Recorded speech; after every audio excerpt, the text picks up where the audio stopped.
A very good morning to all of you. In the previous topic of the biodiversity, we had discussed about the various causes of the biodiversity loss.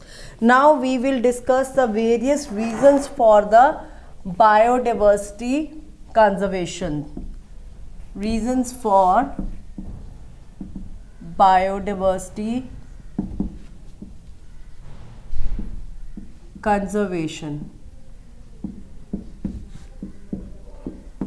So what are the various reasons for the biodiversity conservation? Because we start the reasons for the biodiversity conservation, let's discuss why the biodiversity is important.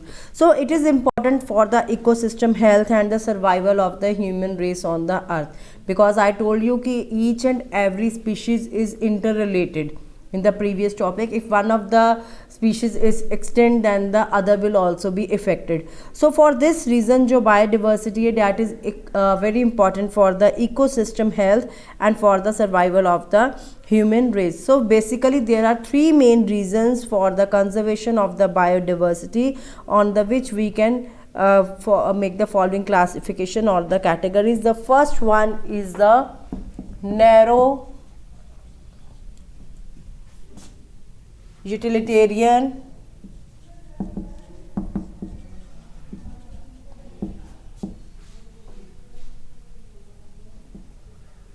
arguments.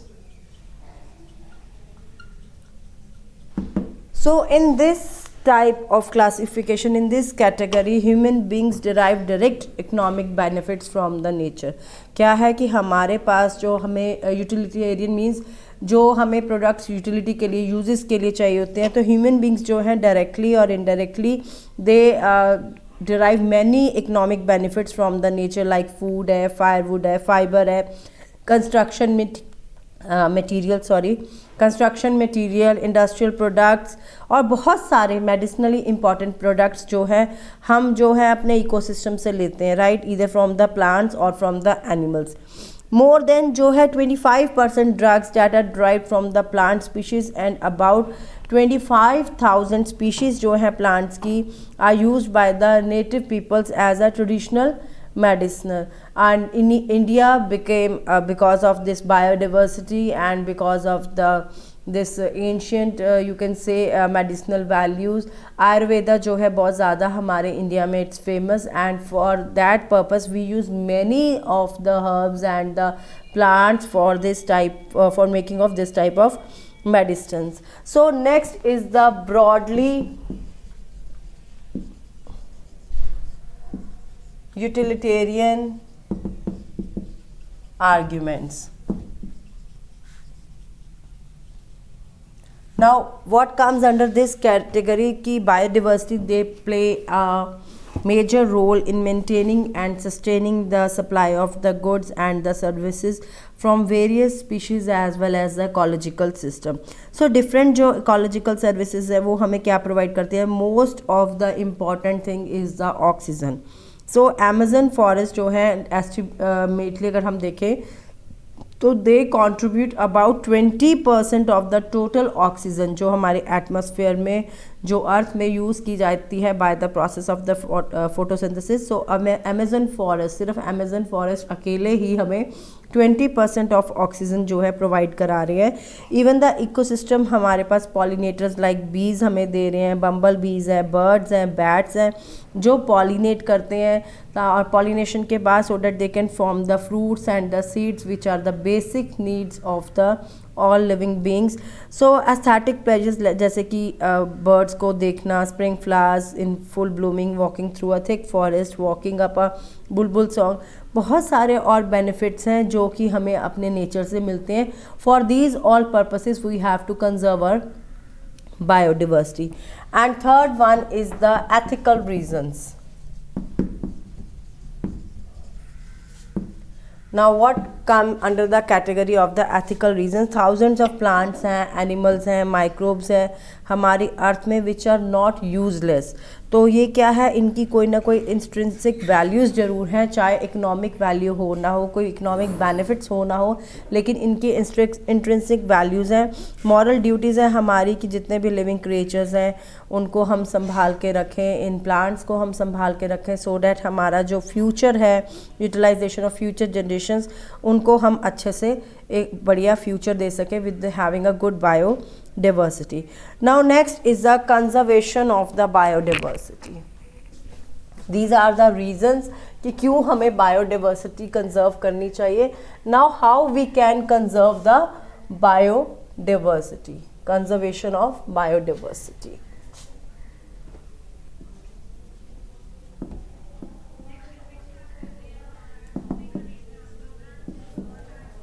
Conservation of biodiversity में, biodiversity को अगर हम conserve करते हैं तो सबसे पहले क्या है कि हम अपना पूरा का पूरा जो इकोसिस्टम है उसको कंजर्व कर सकते हैं। तो दो two basic approaches are there to conserve the biodiversity. One is the in situ conservation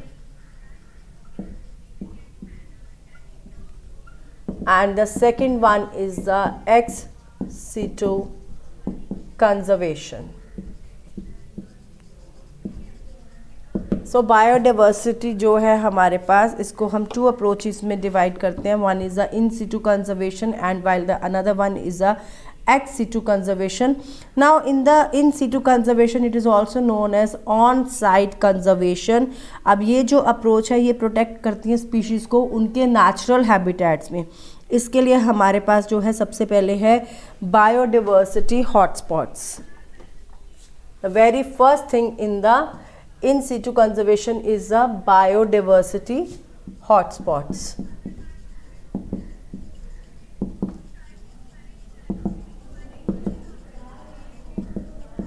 So what are these biodiversity hotspots? Biodiversity hotspots ऐसे regions हैं high levels of species richness मिले, जहाँ पे हमें मीन्स जहाँ पे हमें बहुत सारी डिफरेंट वैरायटी ऑफ स्पीशीज़ मिले।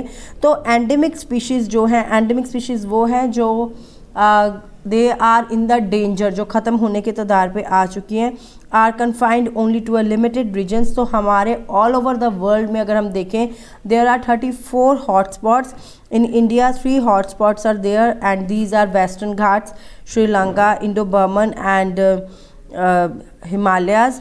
सो बायोडाइवर्सिटी हॉटस्पॉट्स जो है वो कवर करते हैं हमारे अर्थ का 2% of the land area, but they are the harbour of large number of the species. लेकिन वहाँ पे बहुत सारी स्पीशीज़ जो हैं सर्वाइव करती हैं। They could reduce mass extinction by 30%।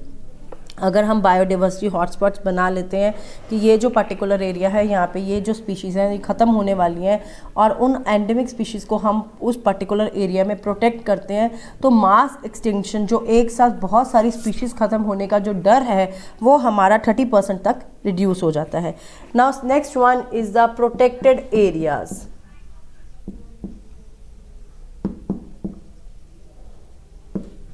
Now protected areas में हमारे पास आते हैं biosphere reserves, national parks and the wild life sanctuaries. तो इंडिया में only in India 14 biosphere reserves are there, 90 national parks are there and 448 wildlife sanctuaries are present. So Jim Corbett National Park आपने सुना होगा. This was the very first national park that was established in India in the year 1936. Third one is the Ramsar sites. Now what are these Ramsar sites? So these are the wetlands that are considered to be of the international importance. तो Ramsar जो convention है एक तरह से आप कह सकते हो इंटरनेशनल ट्रीटी है for conservation of the sustainable utilization of wetlands, और ये जो था at the very first time it was introduce in the year 1971. तो यहाँ पे जितने भी कन्वेंशंस हैं वो वर्क करते हैं conservation and the use of the wetlands, recognition of the fundamental ecological function of the wetland, उनका कल्चर कैसा है, उनकी इकोनॉमिक कंडीशंस कैसी हैं, साइंटिफिक वे में, रिक्रिएशनल वैल्यूज़ में।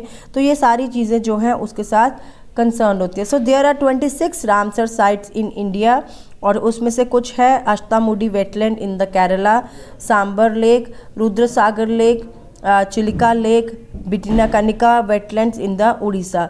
सो वेटलैंड्स में हमारे पास जो आते हैं मार्शेस हो गए, लेक्स हो गए, कोरल रीफ्स हो गए, तो ऐसे सारी जगह जो कि इंटरनेशनल इम्पॉर्टेंस की होती हैं। वो इंटरनेशनल इम्पॉर्टेंस कैसे है कि वो इकोलॉजिकल फंक्शंस के साथ साथ वो हमें cultural, economical, scientific and the recreational values भी प्रोवाइड करते हैं। And the last one is the sacred grooves.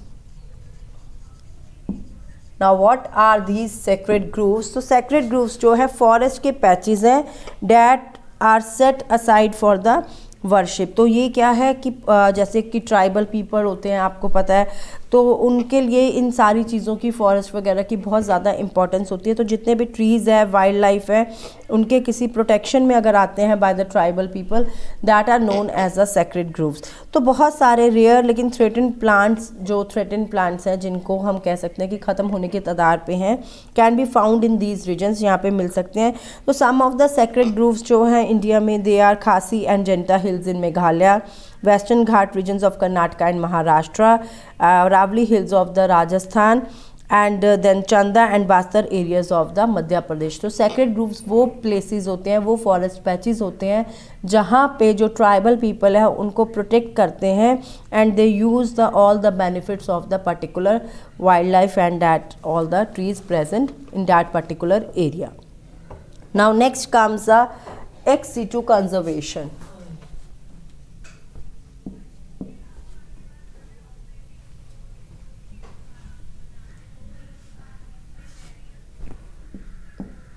Now what is this ex situ conservation? So these are the conservation that are off-site conservation, they are also known as off-site conservation. So ये जो conservation है ये क्या है, ये involve करते हैं placing threatened animals and plants, उनको special care दिया जाता है, उनको special unit दिया जाता है।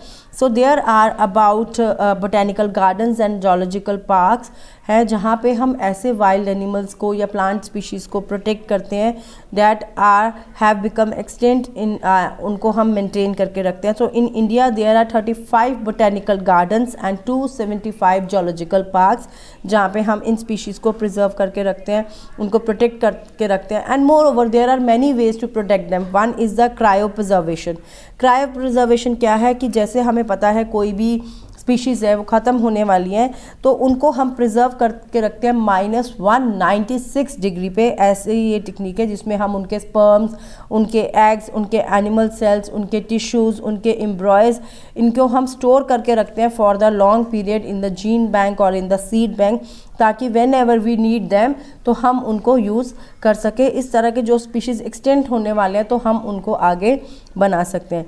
Plants are propagated in the in vitro conditions. In vitro conditions means जैसे हम इन लेबोरेटरी कंडीशंस कह सकते हैं। सो टिश्यू कल्चर मेथड से हो गया, माइक्रो प्रोपेगेशन हो गया, इस वे से हम जो हैं उनको कंट्रोल कर सकते हैं, उनको प्रोटेक्ट कर सकते हैं, उनको बचा सकते हैं। Then there is a desirable approach when urgent measures to save the extinctions are required. So ये जो डिज़ायरेबल अप्रोच हम इसको क्यों कहते हैं, बिकॉज हम अपनी मर्जी के अकॉर्डिंग जो स्पीशीज़ ख़त्म होने की थ्रेट पे है हम उनको किसी ना किसी वे में प्रोटेक्ट कर सकते हैं by using all these techniques and methods. So next are the conventions of the biodiversity. So earth summit जो है that was held in Rio de Janeiro in Brazil in 1992। वहाँ पे ये कहा गया कि जितने भी नेशंस हैं उनको प्रॉपर जो है कुछ मेजर्स लेने पड़ेंगे, कुछ प्रिकॉशंस लेने पड़ेंगे so that they can conserve the biodiversity and sustainable utilization of its benefit. आपको एक और बात बता दूं कि जो बायोडाइवर्सिटी है that is the real economy of a country. किसी पैसे से नहीं पता लगता, किसी कुछ से, जो बायोडाइवर्सिटी है, रिचनेस स्पीशीज़ है जो हम किसी भी कंट्री की, that is the economy of that particular country. तो वर्ल्ड समिट जो है सस्टेनेबल डेवलपमेंट में बनाएगा that was held in Johannesburg in south Africa in the year 2002, जहाँ पे 190 कंट्रीज़ ने प्लेज लिया, ये आप कह सकते हैं कि प्रॉमिस किया या कसम खाई, शपथ ली, so they can reduce the current biodiversity loss at the global, regional and the local level by the 210। So बहुत से कंट्रीज़ हैं जो इस बात के लिए पूरी तरह से आपको कि एग्री करते हैं कि जो बायोडाइवर्सिटी लॉस अगर हो जाएगा then we are the huge suffer, बहुत सी मूवीज़ इस चीज़ पे बनी हुई हैं, how to conserve our biodiversity, and बहुत से कंट्री जो हैं इस पे डिफरेंट अप्रोचेस के थ्रू बहुत से कैंपेन्स, बहुत से आप कह सकते हो कि प्रोग्राम्स ऐसे चला रहे हैं जिनसे कि वो अपनी जो है बायोडिवर्सिटी लॉस को कंट्रोल कर सके, and the species that are on the threat of the extension उनको हम प्रोटेक्ट कर सकें. So this is all about your chapter, students. Thank you and have a nice day.